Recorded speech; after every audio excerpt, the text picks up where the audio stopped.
Dikatakan oleh beliau, menyebutkan dalam satu hadis Nabi Muhammad SAW yang panjang sebenarnya hadis tersebut. Cuman intinya Allah akan mengutus, membangkitkan dua hamba yang saling berbeda dalam satu lingkupan. Artinya bagaimana? Beliau menjelaskan seperti orang tua yang meninggalkan anaknya. Tetangga yang kanan sama tetangga yang kiri, ketika sama-sama meninggal bapaknya, sama-sama meninggalkan anak, juga sama-sama meninggalkan warisan. Tapi dalam keadaan yang sama, kedua ini kadang berbeda masalahnya. Keadaannya berbeda. Kenapa? Yang satu mengira kalau saya nggak ngasih warisan sama anak, saya kerja tujuannya biar banyak uang, kerjaannya gampang, nanti anak saya biar bisa enak, mau beli mobil gampang, mau beli rumah gampang, mau beli sawah gampang, mau hidup dengan apa gampang. Pikir yang pertama. Yang kedua, enggak, sudah Allah yang nanggung rezekinya. Allah yang nanggung rezekinya. Yang tidak pasti, yang tidak pasti itu dia tidak tahu menjadi orang yang soleh ataupun orang yang toleh, kan gitu. Orang soleh atau tidak tahu. Tapi rezeki Allah sudah nanggung semuanya. Sehingga Allah menyatakan dalam satu ayatnya, hal seperti itu kadang-kadang yang kalian kira sebagaimana yang kalian kira tersebut, yang Allah perkirakan untuk kalian dengan perkiraan Anda untuk hal-hal kebiasaan Anda itu lebih jelek kadang. Sampai menurut akalnya sampean, akalnya kita ya, saya ini kerja ini untuk anak, cari uang untuk anak, sehingga saya nanti meninggal semuanya untuk anak. Sampai ahli pengajian meninggal, subhanallah, gara-gara uangnya banyak, warisannya akeh, gara-gara warisan banyak, anak-anak tukaran. Akhirnya yang sampean tadinya mikir, enak uang saya banyak, warisannya banyak, anak-anak itu tidak ruwet sudah. Ternyata gara-gara warisannya sampean, anak sampean ruwet.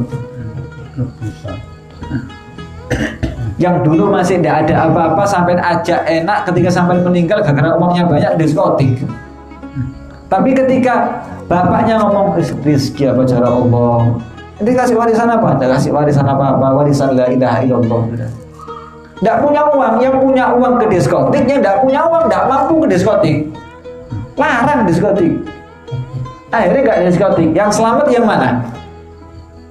Yang selamat ketika ditinggali hanya la ilaha illallah, tidak ditinggali harta. Sallallahu alaihi Muhammad. Makanya sampai jangan mengkelabui prasangka aturannya Allah Subhanahu wa taala. Prasangka kita ini serba salah. Apa yang menurut Anda baik belum tentu baik menurut Allah. Apa yang menurut Anda jelek belum tentu jelek di hadapan Allah Subhanahu wa taala. Sebagaimana ceritakan Sayyidina Umar bin Abdul Aziz radhiyallahu taala anhu wa arda. Beliau ditanya, "Ma khallafta syai'an li auladik?" Sayyidina Umar bin Abdul Aziz, presiden lagi. Presiden saat itu, bahkan imam yang adil saat itu Sayyidina Umar bin Abdul Aziz. Engkau tidak tinggalkan anak-anak kamu, kasihan ini.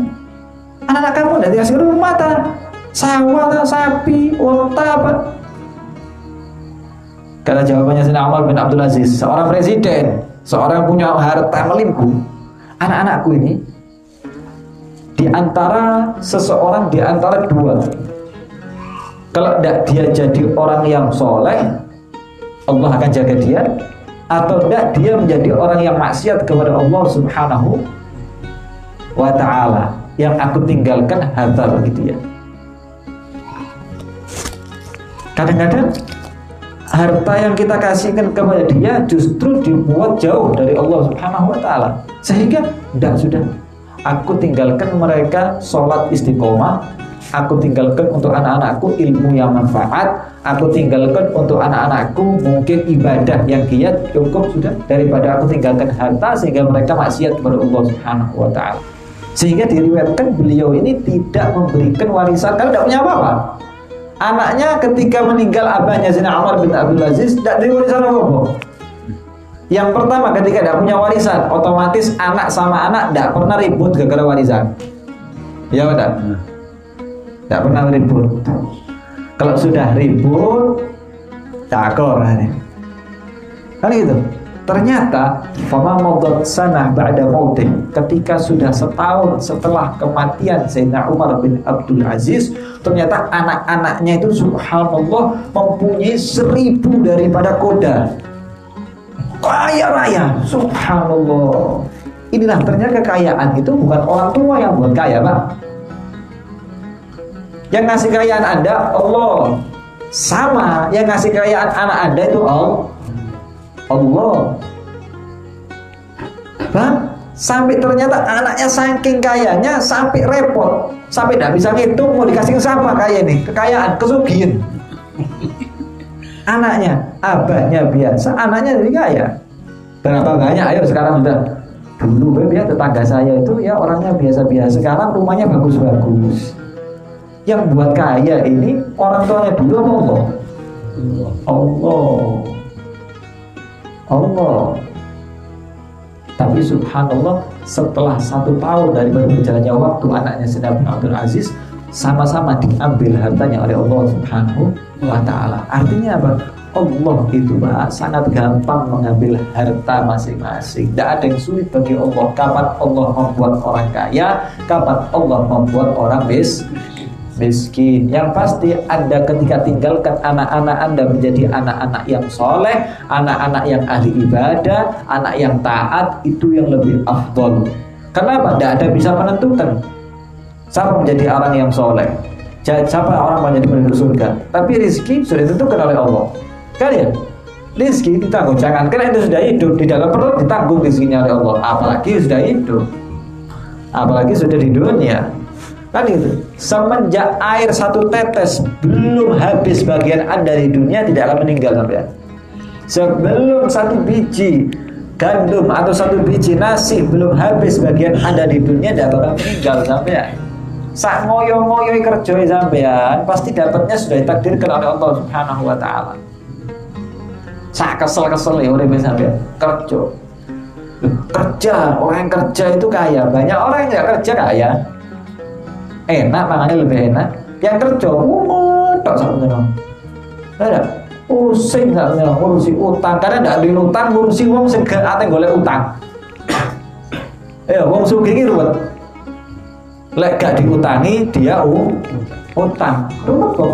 Tapi ketika orang pas-pasan, ya enak. Urusan ndak ada urusan sama orang. Tidak ada sama orang. Makanya antum tinggalkan anak-anaknya dengan anak-anak ahli ibadah. Hilangkan pikiran anak kerja ini untuk anak. Itu anak.